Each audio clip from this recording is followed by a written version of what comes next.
सद्गुरु भगवान की जय। सुंदर चर्चा का रसपान संतों महापुरुषों की पावन वाणी से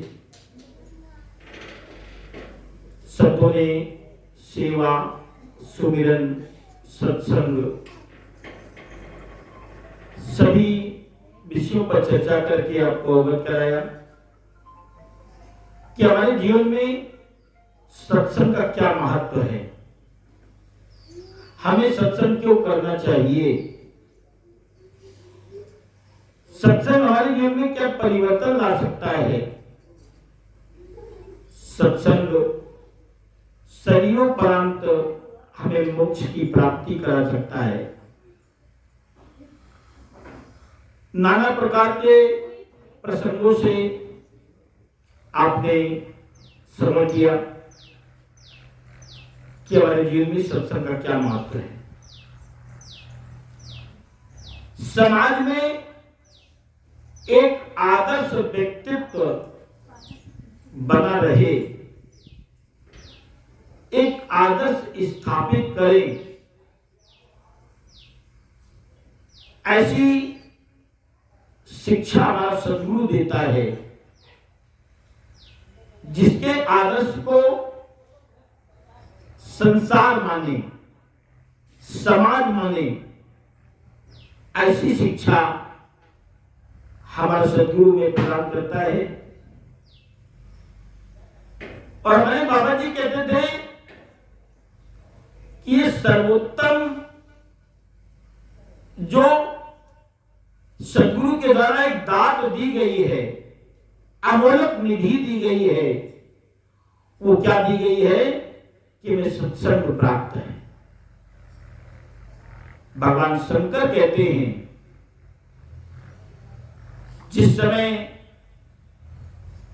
भगवान राम के समक्ष देवादिदेव महादेव दीनहीन भाव लेकर के उपस्थित हुए हैं, आज भगवान सबको अभीष्ट प्रदान कर रहे हैं, जो चाह रहा वो दे रहे हैं। तो आज भगवान शंकर भी अपने आराध्य के समक्ष अपने भाव को प्रकट करते हैं कि बारे बारे बर मांगहूं हरसि देव श्रीरंग पद सरोज अन पायनी भगति सदा सत्संग। हे प्रभु, मैं बार बार विनय करते हुए आपके चरणों में प्रार्थना करते हुए एक वर मांगता हूं कि अपने चरण कमलों की अनपायनी भक्ति प्रदान करें। अनपायनी भक्ति, पद सरोज अनपायनी भक्ति सदा सत्संग, जो अनवरत धारांगत प्रवाहित होती रहे, अनवरत चलती रहे, ऐसी भक्ति प्रदान करे जिसके पैर न हो। एक बार भक्ति का प्राकट्य हो जाए, एक बार भक्ति में प्राप्त हो जाए तो फिर जाए ना। कुछ विशेष पर्वों पर, विशेष तिथियों में, विशेष अवसरों पर आज विधान अनेक प्रकार के हैं जो हम ये मानते ही प्रदर्शित भी करते हैं कि ये भक्ति कर रहे हैं, लेकिन यह भगवान शंकर मानते हैं अनपायनी भक्ति। और जो कैसे प्राप्त होती है? भगति सदा सत्संग। सत्संग का तात्पर्य केवल ये व्यवहारिक रूप नहीं, गीत गाना, बजाना, सुनना, सुनाना, ये तो व्यवहारिक रूप है। इसका परमार्थिक स्वरूप क्या है? व्यवहारिक तो हमें दृष्टिगोचर होता है, नेत्रों से दिखता है, लेकिन परमार्थिक स्वरूप केवल दिव्य चक्षु से या ज्ञान नेत्र से ही दिखता है। जो भक्ति का परमार्थिक स्वरूप क्या है? आत्मा और परमात्मा का योग। आत्मा परमात्मा में एक हो जाए, दोनों के बीच में एक पर्दा है। वो कौन सा पर्दा है? दृष्टिमान आकार का। जैसे परमात्मा और आत्मा दोनों के बीच में एक पर्दा जो उनको दिखाई पड़ रहा है, जो पंच महाभूतों से निर्मित है, यही आत्मा और परमात्मा के मध्य एक पर्दा है। सुंदर झांकी प्रस्तुत करी है गोस्वामी जी ने। जिस समय राम वनगमन के पथ पर हैं,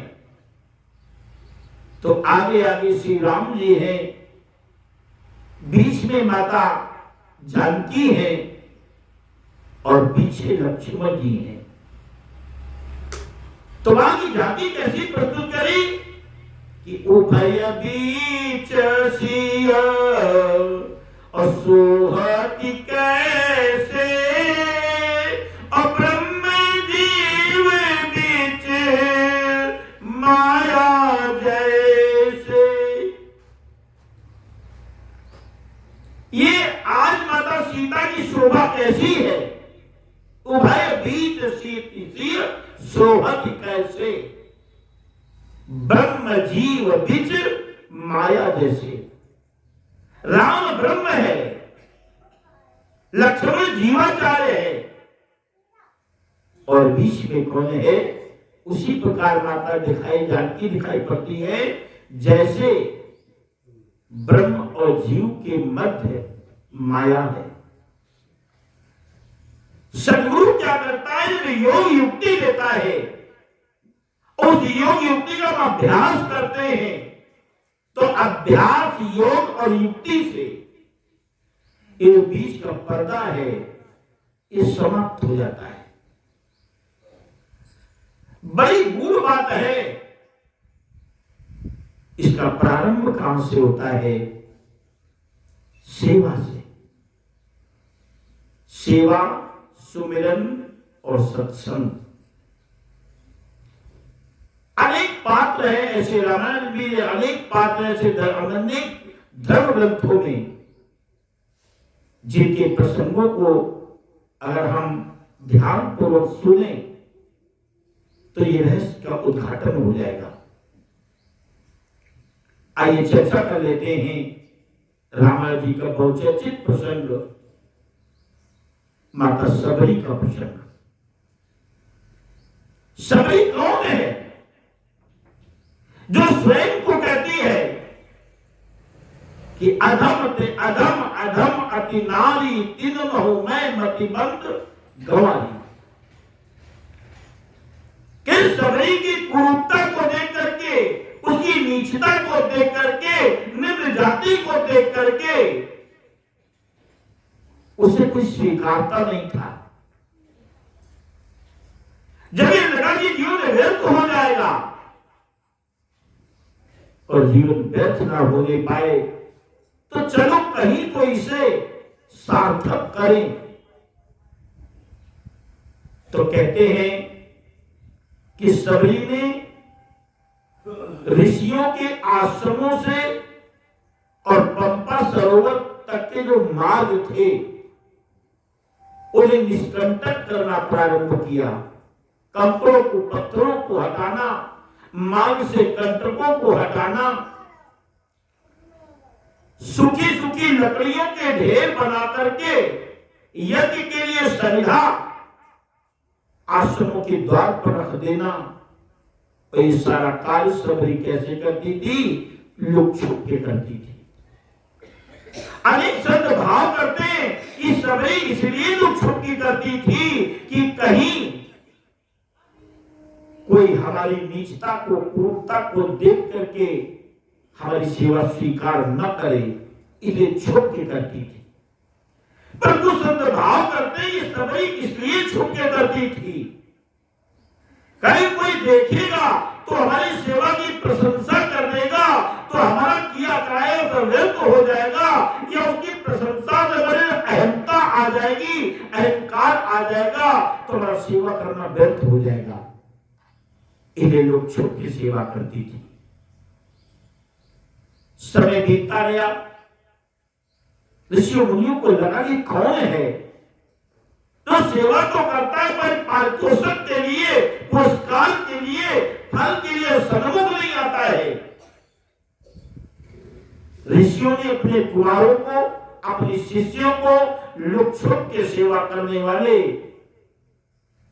उस चोर को पकड़ने के लिए कि कब से देखा तो जाए है कौन। रात्रि के तीसरे और चौथे पहर में इस कार्य को अंजाम देती। एक दिन ऋषि मतंग के शिष्यों के द्वारा सबरी को पकड़ लिया गया और ऋषि मतंग के सम्मुख जब उसे प्रस्तुत किया गया कि गुरुदेव, मैंने लुक छुप के सेवा करने वाले उस चोर को पकड़ लिया है। और जिस समय ऋषि मतंग की दृष्टि पड़ी सबरी के मुखमंडल पर तो कहा, ये तो बड़ी भाग्यवानी है, अरे ये बड़ी भाग्यवानी है, इसको इसी आश्रम में आश्रय दे दो, ये यहीं पर रहेगी, यहीं पर भोजन करेगी, यहीं पर भजन करेगी।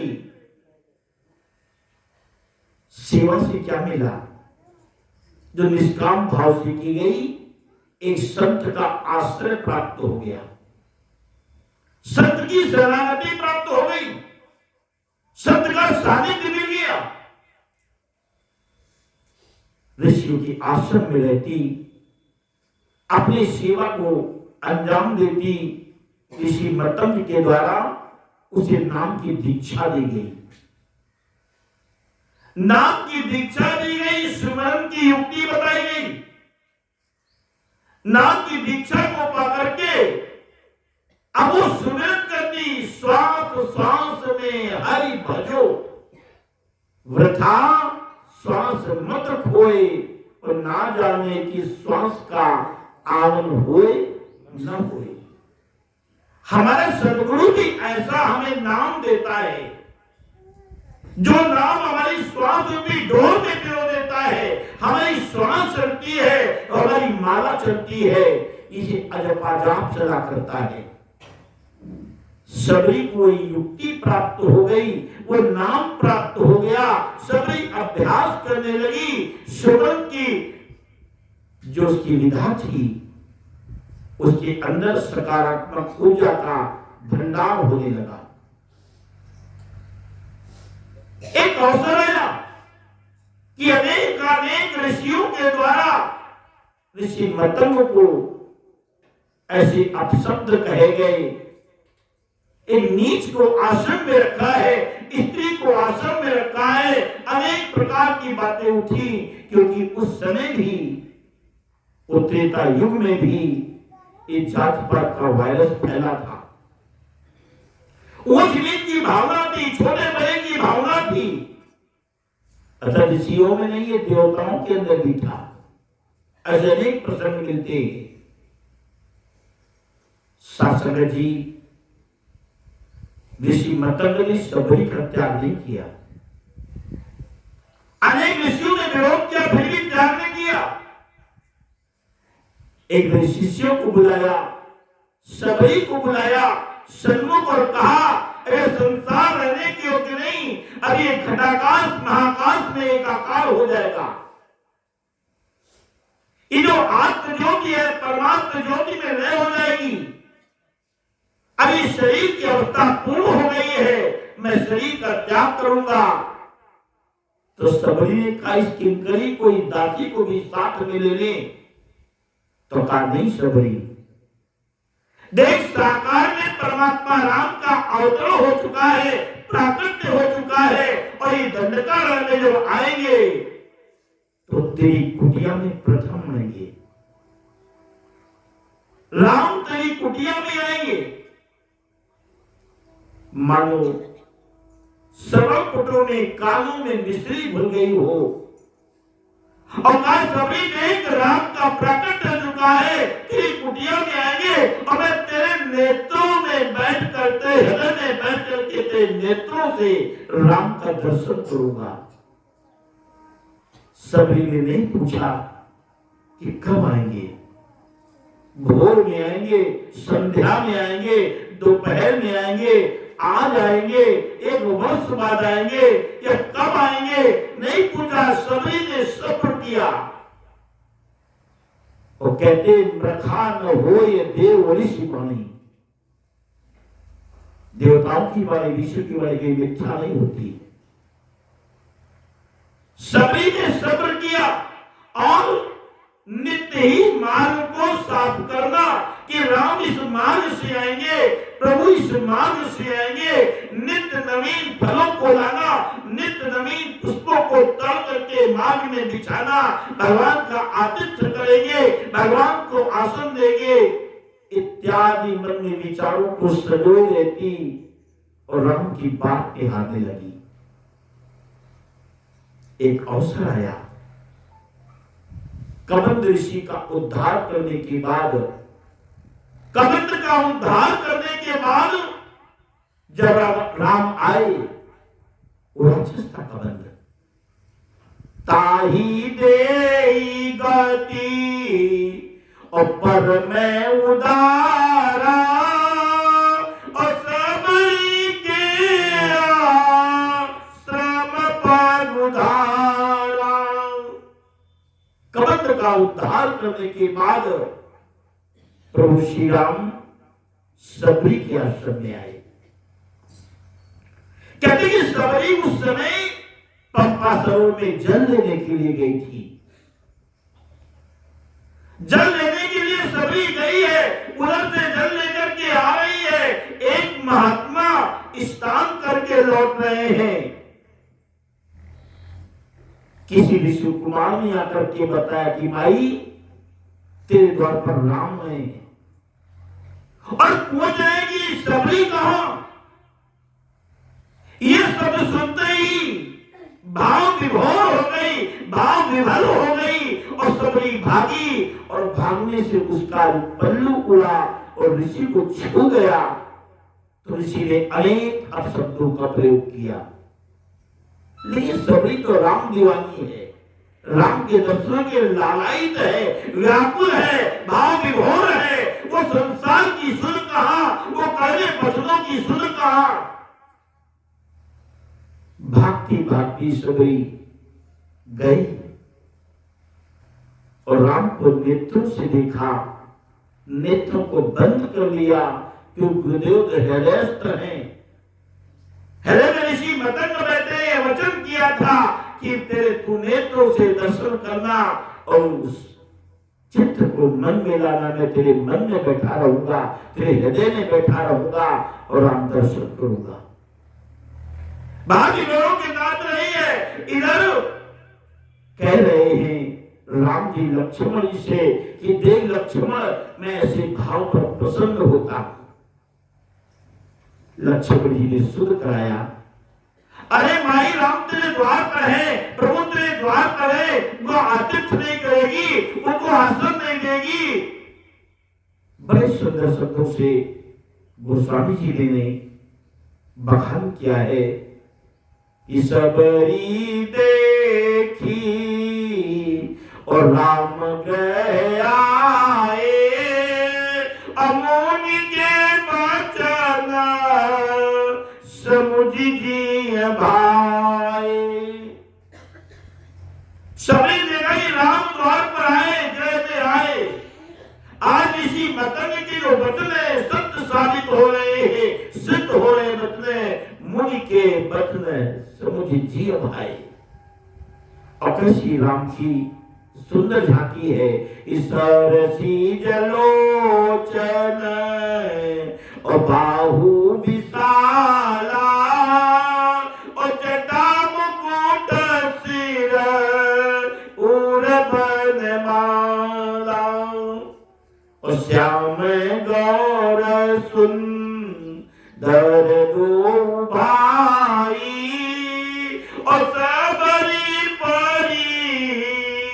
चरण लपटाई, प्रेम मगन मुख बचन नयावा, पुनि पुनि पद रोज सिरुनावा, सादर जल चरण पखारे, पुनि सुंदर सन बैठाई।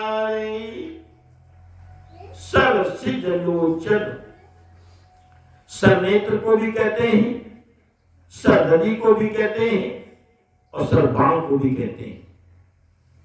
यहां पर जो भाव है वो नेत्रों का है। सर सिज लोचन, नेत्र बड़े गंभीर है, भुजाएं बड़ी बलवान है, शीश पर जटाओं का मुकुट है और गले में बरमाला है। श्याम वर्ण के राम जी है, गौर वर्ण के लक्ष्मण जी है। सबरी चरणों में गिर गई। शासक जी ऋषि भाव करते हैं, कोई सुंदर आसन बैठाई। समय ने कोई गृहस्थी नहीं जोड़ी थी, लेकिन फिर भी यहां पर निर्देशन करते हो रही सुंदर आसन दिया। सादर जल लय चरण पखारे। जब पर पखारने की बात आई, आदर से ही जल लेकर के पदों को पखारा। सबरी के मन में भाव आया कि मैंने क्यों गृहस्थी नहीं जोड़ी। आज प्रभु के ये पदों को पखारने के अलावा कोई पात्र नहीं है। तो हृदय में बैठा सदगुरु कहता कि मैंने तुझे क्या नहीं दिया है इस शरीर में। इस शरीर को कहते हैं जगह पिंडे तथा ब्रह्मांडे, जो भी पिंड में यही तो सब ब्रह्मांड में है। कहा हृदय में बैठे सदगुरु ने कि देख तेरे मैंने जो ये तो कर दिए हाथ, इन करों को तू पात्र बना ले और राम जी के चरणों को अपने इन कर रूपी पात्र में ले ले और दोनों नेत्रों को एक एक चरणों में रख दे। एक नेत्र को गंगा बना ले, एक नेत्र को यमुना बना ले। और कहते सबरी ने अपने करों में भगवान के श्री चरणों को रखा और दोनों अपने नेत्र रख दिए और इतना रोई कि भगवान की पद पकड़ गए। उसी भांति जैसे सुदामा के चरणों को धोने के लिए कृष्ण ने पानी पड़ा तो को हाथ छुओ नहीं और नैन के जल से पग धोए। सादर जल ले चरण पखारे, पूरी सुंदर आसन बैठाए। अरे भाव देखें, भक्त का भाव कैसा होता है। अगर वो हमारे अंदर लचीलापन नहीं है, हमारे अंदर वो झुकाव नहीं है, मतलब वो दीनता नहीं है, तो आप सोचो पानी जोरिया के बैठाली और प्रभु ही मिलो की प्रीति अति बाढ़ी। पानी या आगो आई एक पर्यायवाची, पानी जोड़ी आगे बैठाली, प्रभु ही मिलो की, भगवान को देखकर के उनमें प्रीति का प्रवाह है, प्रीति अति बाढ़ी। और विनय करती है कि ही भी दिया टूटी अकरहू तुम्हारी अवधम जाति में जड़मती भारी। अवधमत अधम अधम अति नारी अति नमाहु मैं मति मंद गमारी। हम तो अपने आराध्य के समक्ष, अपने सदगुरु के समक्ष अपनी प्रभुता, अपने द्वारा किए जाने वाले कर्म सबको बखान करते हैं, बताना चाहते हैं कि नहीं जान ले। सोचो भक्ति की वो पराकाष्ठा है जहां स्वयं चल करके राम स्वयं पहुंच रहे। इतने बड़े दंडकारण्य में और कोई नहीं, केवल सबरी। कितने ऋषियों के द्वारा कितने साधन बना दिए गए। ऋषि मतंग के द्वारा कहा गया कि दंडकारण्य में राम का प्रकट होने का दंडकारण्य में आएंगे। तो ऋषियों ने अपनी साधना बढ़ा दी, योग बढ़ा दिया, जप बढ़ा दिया, तप बढ़ा दिया, साधन बढ़ा दिए कि हो सकता हमारे द्वार पर आएंगे, हमारे द्वार पर आएंगे। लेकिन नहीं, कहा गए सबरी के द्वार पर। जिसको इतनी प्रभुता प्राप्त है वो अपने आप को कहती है कि कई विधि स्तुति करो तुम्हारी, अधम जाति में जड़ मत भारी। और अधम ते अधम, अधम अति नारी, अति नमाऊ मैं मति मंद गंवारी। हमारी मति मंद है, अब मैं गंवार भी हूं। अब देखिए, जब ये भाव उसके हैं तो कहते जैसे हमारे भाव उपजते हैं, सामने वाले के अंदर भाव भी वैसे ही प्रकट होते हैं। कहरा भूपति सुनो और भामिनी बाता, अमाना हुए का भक्ति करनाता। मैं भक्ति का दाता मानता हूं। ऐ भामिनी सुन, मैं सिर्फ भक्ति का दाता मानता हूं।